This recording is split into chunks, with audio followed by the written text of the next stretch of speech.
We're very happy with it all, and it gained a lot of global attention. You wouldn't think someone 61 years old can create that much fucking hype and attention, but he does. He's gold at it for sure. Nobody wants to see that, do they? Who wants to see somebody beat up somebody else? That's a form of bullying, isn't it? You know. I'm gonna throw down with anybody. Where the fuck's wrong with them? They hide. They hide like fucking. A father-son relationship, and that's stuff for me that's should be left to keep on a personal level. I think those two have achieved so much. I mean, I've not always seen eye to eye. A raw deal, I think. But I say it as I'm truthful. They should have had more brains. It was a fucking pathetic move. It really. This is where the full story unfolds. Peter Fury initially called out John Fury for being completely unreasonable toward his own son, Tyson Fury. Then John Fury fired back aggressively, escalating the situation with pure emotion. Now Tyson himself steps in, clearly frustrated, suggesting his father has gone too far and is no longer thinking clearly. Hey, listen, look, he comes from Emmanuel Stewart. Emmanuel Stewart, one of the best trainers ever in the world. So, the guy knows his job, and you know what it is? All trainers need maximum credit, and I give credit to any trainer. It's not an easy job, this.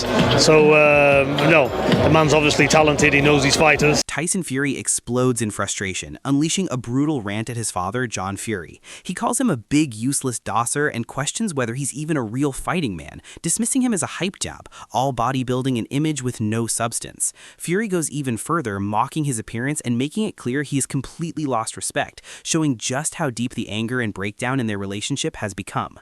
They can't mess with this man. I'm the real deal, mate. The fucking real deal. I'm telling you, tried and tested, done that time for violence. Years in prison from being a pup. And you think these spunk bubbles are going to bother John? Tyson Fury makes it clear that Sugar Hill Stewart has built his own identity and is no puppet of anyone.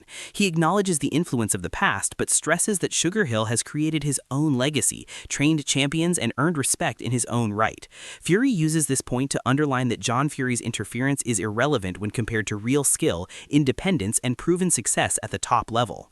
I know a lot of people keep going on about Emmanuel, the influence he had on me and all this sort of stuff, but Sugar Hill is his own man, and I'll be the first person to stand up and say Sugar Hill is not Emmanuel Stewart. Sugar Hill is Sugar Hill. He's his own man, and he's made his own way, and he's had his own fighters, he's had his own world champions, and he's about to have an heavyweight champion of the world. So yeah, he's his own man. He's very like Emmanuel, characteristic. Eddie Hearn points out that while John Fury has historically been a key figure in the team, the breakdown with Peter Fury and Tyson Fury is genuinely shocking. He highlights how deep the tension has become, suggesting this isn't just a normal disagreement anymore. It's a serious fallout that's now affecting everyone involved. I didn't know, they've always been very close, and John's always been a big part of the training team. I know he's had his trainers in Sugar Hill and Ben Davison, but John's his dad, and he's been a big part of the journey. And for some reason, I don't know why, it's not my business, but they've clearly fallen out. And it's never nice to see. And Peter Fury criticizes the aggression and calls out what he sees as a bullying mentality. He praises respected trainers like Emmanuel Stewart, emphasizing the values of discipline, knowledge, and proper mentorship in boxing. At the same time, he makes it clear that John Fury's behavior is unacceptable, defending the integrity of real trainers while subtly placing John on the wrong side of that standard. You know what? I really don't care. I don't look at it. I'm not interested in it. I'm interested when fights are signed on the line and they get. Tyson Fury reveals a deeper side of his mindset, describing an almost burning obsession with boxing that fuels his confidence. He places himself alongside the sport's greats and insists he's in peak form, ready to dominate anyone in front of him. At the same time, there's a clear message. The doubts coming from John Fury carry no weight against his ambition. But more than confidence, this feels like obsession, a relentless drive that goes beyond ego and into pure focus on proving himself again at the highest level. For me anyway, it might be different for the other fella, but for me it's like an obsession that I can't leave alone. It's like that risky love affair, like I said before. Peter Fury praises Tyson Fury's skills and composure, emphasizing that when Tyson is at his best, he is extremely difficult to beat. He reinforces that the criticism from John Fury is misplaced, pointing instead to Tyson's proven ability to handle challenges at the highest level. For Peter, it's about what happens in the ring, and at his peak, Tyson has already shown he can dominate elite opposition. Whether he can take him or not, you shouldn't be taking him, and he knows that. But when he's on his A game and he boxes, he can box. He's he ticks all the boxes, trust me. And he's exciting as well. And he does the right thing with this level of opposition because he's walking. Carl Froch doesn't hold back, calling John Fury a complete embarrassment and a bully who thrives on attention. He contrasts that with Tyson Fury, describing him as calm, focused, and ready for his comeback, reinforcing the idea that the real fighter is preparing in silence while the noise comes from outside the ring. I'm not an ass kisser. Yeah. I'm a straight man. I'm a straight man. But you're serious about it, though, aren't you? Serious. Serious. I'm a Christian man in the name of Jesus. I'm as serious as that. Don't bother about fighting me. Pay me $2.5 million, we'll fight next week. As soon as possible. Duke McKenzie criticizes fighters who only show up when money is involved, drawing a clear line between true competitors and those driven purely by financial gain. He strongly implies that John Fury falls into that category, questioning his authenticity and fighting spirit. In contrast, he points to Tyson Fury as the complete opposite, a fighter motivated by legacy, pride, and the pursuit of greatness rather than just profit.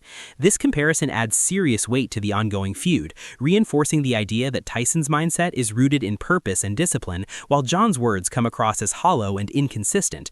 By framing it this way, McKenzie highlights the deeper divide, not just a family disagreement, but a clash between genuine dedication and superficial bravado. And then there's Froch, who's been paid to fight.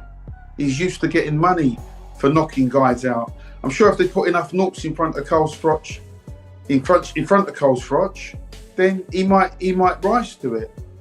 But he ain't going to rise to it if there's no money on the table. If there's no end goal. If you want to punch up, you can go out in the street and have that any day of the week. Liam Goff presents John Fury's perspective cautiously, but Tyson Fury's response makes it clear the situation is far more complex.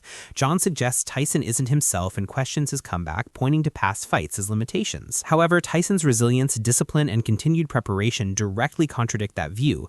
The contrast is sharp, one side expressing doubt and concern, the other showing focus and determination. This dynamic highlights how differently they see the same reality. Rather than simply proving John wrong, it exposes a deeper disconnect. Tyson is moving forward with purpose, while John appears stuck in skepticism. That gap in mindset is what's really driving the tension, not just disagreement, but a complete misalignment in belief about what Tyson is capable of right now. But he's saying that Tyson isn't himself anymore, and I tend to agree with John Fury. He's certainly not at his best anymore. I mean, how could he be after everything he's been through and stuff like that? So I tend to agree with that, right? But he was saying words to the effect of that the Wilder trilogies. Tyson Fury keeps his focus on preparation with clarity and precision, which stands in sharp contrast to the more erratic behavior of John Fury. The message is that Tyson's confidence and discipline come from within, driven by his own mindset rather than outside noise. His stance reinforces the idea that his path is his own, controlled, deliberate, and unaffected by interference. In Matt's sense, it highlights a core trait of elite fighters, the ability to stay mentally strong, maintain self-control, and remain locked in on the task at hand, regardless of distractions. People around me never have and I never will, because I'm a psychopath.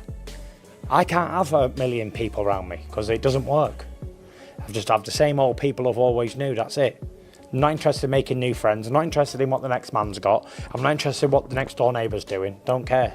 Keep myself to... Wade Plemons offers a harsh assessment of John Fury's physical capacity and credibility, arguing that his loud confidence wouldn't hold up in a real fight. He contrasts this with Tyson Fury, pointing to Tyson's proven athleticism, preparation, and stamina. The core of his point is about substance over noise, suggesting that real strength comes from training, skill, and conditioning, not just words or bravado. In that comparison, Tyson represents the tested, proven fighter, while John's comments are more about attention than actual fighting ability. I love that John is just so confident in himself. He would gas inside of 2 rounds.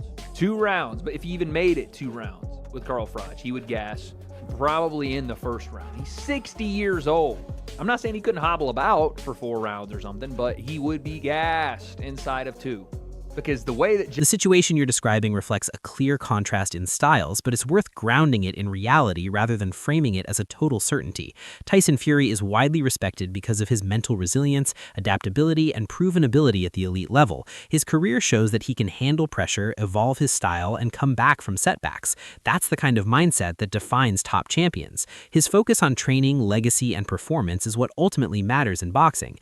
John Fury, on the other hand, is more of a vocal, emotional figure. His comments and behavior often generate controversy and attention, but that doesn't necessarily translate into real influence over fights or outcomes. It's more about personality and public presence than direct impact inside the ring. If you're comparing mindset, it depends on what you mean. Tyson's mindset, disciplined, competitive, performance-driven. John's mindset, expressive, confrontational, attention-driven. In boxing terms, the mindset that consistently wins is the one backed by preparation, experience, and execution, which is why Tyson is the one actually competing at the highest level and proving himself in the ring. So instead of a family feud deciding who's stronger, the reality is simpler. The fighter's performance defines the outcome, and that's where Tyson Fury has already proven himself.